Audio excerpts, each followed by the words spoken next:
vídeo a presentar está destinado a conocer qué es una vacuna y cuánta información poseen actualmente los ciudadanos de Valencia sobre las vacunas orientadas a la COVID. ¿Crees tú que es una vacuna y cómo la definirías? Pues es un líquido que te inyectan y que hace tu sistema inmunológico más inmune. Una vacuna es una sustancia o grupos de sustancias que introducen en el cuerpo microorganismos que imitan a los gérmenes y aprenden a protegerse del verdadero germen.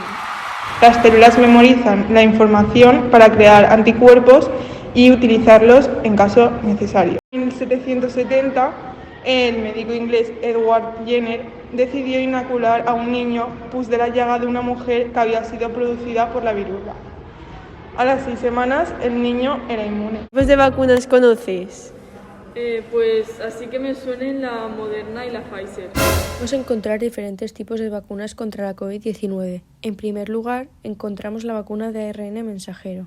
Este tipo de vacuna usa ARN mensajero genéticamente modificado para brindarle a tus células instrucciones sobre cómo producir la proteína de la espícula que se encuentra en la superficie del virus de la COVID-19.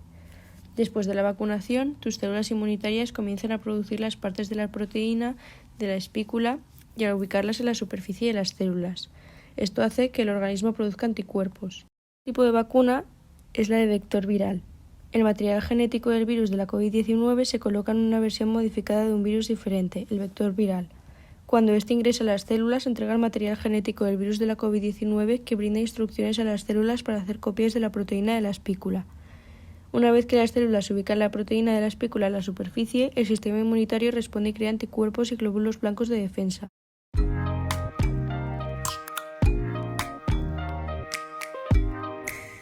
¿Está vacunada? Sí, ¿Con qué vacuna? con Janssen y Pfizer. Vale.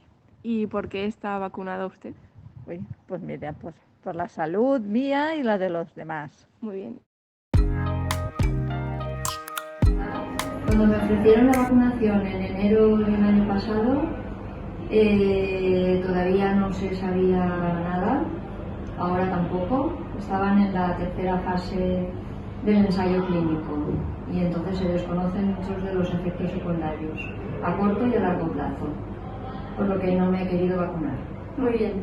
¿Y qué dificultades has tenido al no estar vacunada? Muchas, y porque en muchos sitios discriminan a los vacunados de los no vacunados.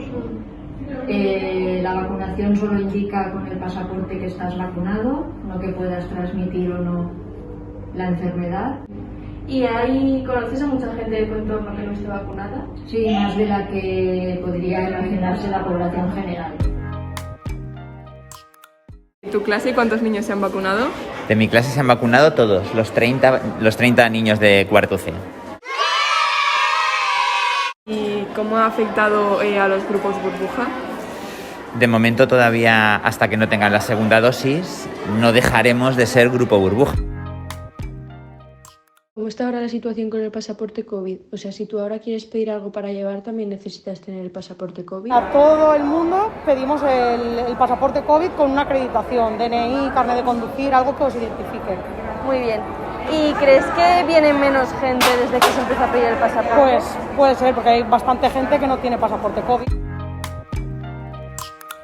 A ver, inicialmente este verano sí que hubieron muchísimos más vuelos, pero en cuanto ya ha finalizado la época de verano, a partir de octubre, con el impacto de la variante Omicron, se ha reducido bastante los vuelos, muchísimo más. ¿Y cómo está afectando lo del pasaporte COVID en el aeropuerto? Afecta muchísimo, porque para todos los países europeos y Latinoamérica y demás, para todos se está pidiendo el pasaporte. Como hemos podido ver, hay diversas opciones sobre la efectividad de las vacunas y hay tanto personas que no están metidas en la medicina y que están vacunadas como otras que sí que están metidas y sin embargo no piensan vacunarse. Hablando del pasaporte COVID, a pesar de que se ha reducido la asistencia a restaurantes o muchos vuelos, ha permitido mantener la seguridad en un gran rango. Finalmente, hemos podido aprender la importancia de las vacunas para la salud de la población y por qué motivos debemos vacunarnos.